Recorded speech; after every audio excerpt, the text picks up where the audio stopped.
दक्षिण अफ्रीका के जोहान्सबर्ग में 15वें ब्रिक्स शिखर सम्मेलन में प्रधानमंत्री नरेंद्र मोदी ने कहा कि भारत ने हमेशा ब्रिक्स के विस्तार का समर्थन किया है। भारत का मानना रहा है कि नए सदस्यों को जोड़ने से ब्रिक्स एक संगठन के रूप में मजबूत होगा, बदलते समय के हिसाब से ढलना चाहिए। उन्होंने यह भी कहा कि ब्रिक्स के 6 नए सदस्य देशों से भारत के अच्छे संबंध है। प्रधानमंत्री ने कहा कि मुझे खुशी है कि हमारी टीम ब्रिक्स के विस्तार के लिए मार्गदर्शक सिद्धांतों, मानकों, मानदंडों, प्रक्रियाओं पर एक साथ सहमत हुई है। ब्रिक्स के विस्तार का निर्णय बहुध्रुवीय दुनिया में कई देशों के विश्वास को और मजबूत करेगा। पीएम मोदी ने इसके साथ ही चंद्रयान 3 की सफलता को लेकर मिल रही बधाइयों का भी जिक्र किया। उन्होंने कहा कि ये मिशन मानवता के लिए अहम है। उन्होंने कहा कि यह हमारे लिए गर्व की बात है। आपको बता दें, इस साल G20 की अध्यक्षता भारत कर रहा है। ऐसे में G20 शिखर सम्मेलन की मेजबानी भारत के पास ही है। 9 और 10 सितंबर को दिल्ली में दुनिया के सबसे अधिक ताकतवर देशों के नेता और राजनीतिक जुटेंगे और ये G20 का अब तक का सबसे बड़ा आयोजन होने जा रहा है, जिनमें कुल 43 प्रतिनिधिमंडलों और उनके प्रमुख इसमें हिस्सा लेने जा रहे हैं। इसमें भारत के अलावा G20 के 18 सदस्य देशों और यूरोपीय यूनियन के प्रमुख शामिल होंगे और 9 देशों के प्रमुख भी आमंत्रित किए गए हैं और 14 अंतर्राष्ट्रीय संगठनों के प्रमुख भी G20 में शिरकत करेंगे। इन सबके साथ राजनयिकों, प्रतिनिधियों आदि की एक बड़ी तादाद दिल्ली में होगी। G20 की थीम है एक धरती, एक परिवार, एक भविष्य या वसुधैव कुटुंबकम। आपको बता दें, विश्व कुश्ती संघ यूनाइटेड वर्ल्ड रेसलिंग ने भारतीय कुश्ती संघ की सदस्यता रद्द कर दी है। बताया जा रहा है कि भारतीय कुश्ती संघ में चुनाव नहीं होने की वजह से यह कार्यवाही की गई है। वहीं कुश्ती संघ की सदस्यता रद्द होने के चलते आगामी विश्व कुश्ती चैंपियनशिप में भारतीय पहलवान भारत के झंडे के तले नहीं खेलेंगे। भारतीय पहलवानों को 16 सितंबर से शुरू होने वाली ओलंपिक क्वालिफाइंग विश्व चैंपियनशिप में न्यूट्रल एथलीन के रूप में भाग लेना होगा। भारतीय कुश्ती संघ के पूर्व अध्यक्ष ब्रजभूषण शरण सिंह का कार्यकाल काफी पहले ही खत्म हो चुका है। इसके बाद कुश्ती संघ में चुनाव कराने के कई प्रयास किए गए और सुप्रीम कोर्ट ने कई बार चुनाव की तारीखें तय की, लेकिन अलग अलग हाई कोर्ट अलग अलग राज्य के कुश्ती संघों की याचिका के आधार पर चुनाव में रोक लगाते रहे हैं। इसी वजह से अब तक कुश्ती संघ के चुनाव नहीं हो पाए हैं। मध्य प्रदेश के मुख्यमंत्री शिवराज सिंह चौहान ने बुधवार को 7,800 टॉपर छात्र छात्राओं को स्कूटी खरीदने के लिए 79 करोड़ 6,20,000 रुपए की राशि ट्रांसफर की है।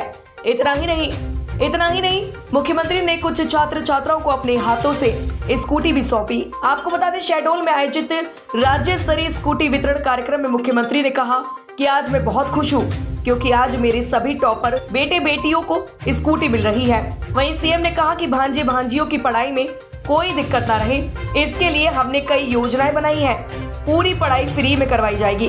पढ़ाई के बाद तुम्हारे रोजगार का इंतजाम भी कर दिया गया है। कल हमने मुख्यमंत्री सीखो कमाओ योजना लॉन्च की है। विश्व कुश्ती की सर्वोच्च संस्था UWW ने समय पर चुनाव नहीं कराने को लेकर भारतीय कुश्ती महासंघ WFI को गुरुवार 24 अगस्त को निलंबित कर दिया। इस पर पश्चिम बंगाल की मुख्यमंत्री ममता बनर्जी ने केंद्र सरकार पर निशाना साधते हुए कहा कि ये देश के लिए शर्मिंदगी है। तृणमूल कांग्रेस की चीफ TMC बनर्जी ने कहा, मैं यह जानकर स्तब्ध हूँ कि यूनाइटेड वर्ल्ड रेसलिंग UWW ने WFI को निलंबित कर दिया है। यह पूरे देश के लिए बेहद शर्मिंदगी की बात है। केंद्र सरकार ने शर्मनाक रूप से अहंकारी होकर और हमारी पहलवान बहनों की दुर्दशा के प्रति लापरवाही बरतकर उन्हें निराश किया है। आपको बता दें, भारत के लिए आयरलैंड दौरे पर ही डेब्यू करने वाले रिंकू सिंह इस वक्त चर्चा में बने हुए हैं।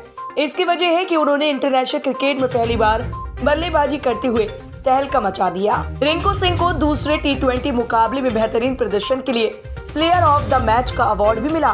साल 2024 में होने वाले T20 वर्ल्ड कप से पहले रिंकू ने जिस तरह का प्रदर्शन बल्ले से इस सीरीज में किया, उससे वह टीम के लिए एक मैच विनर खिलाड़ी के तौर पर भी देखे जा रहे हैं, जो कुछ ही गेंदों में पूरे मैच का रुख बदल सकते हैं।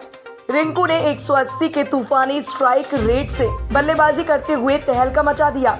उन्होंने 21 गेंदों का सामना करते हुए 38 रन की आतिशी पारी खेली। उनकी पावर हिटिंग से भारतीय फैंस फूले नहीं समा रहे थे। टेस्ला और स्पेस एक्स के मुख्य कार्यकारी अधिकारी सीईओ एलन मस्क ने गुरुवार को कहा कि मीडिया हाउस को भी ट्विटर अब एक्स के विज्ञापन राजस्व एडवर्टाइजिंग रेवेन्यू में हिस्सा मिल सकता है।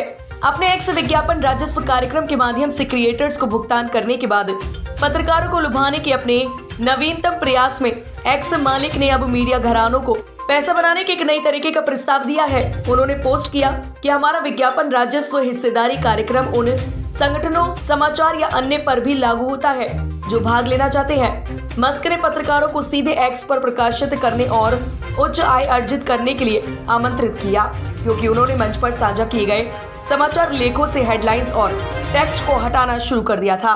वहीं एक्स पर समाचार लेखों वाले पोस्ट में केवल मुख्य छवि और URL शामिल होता है।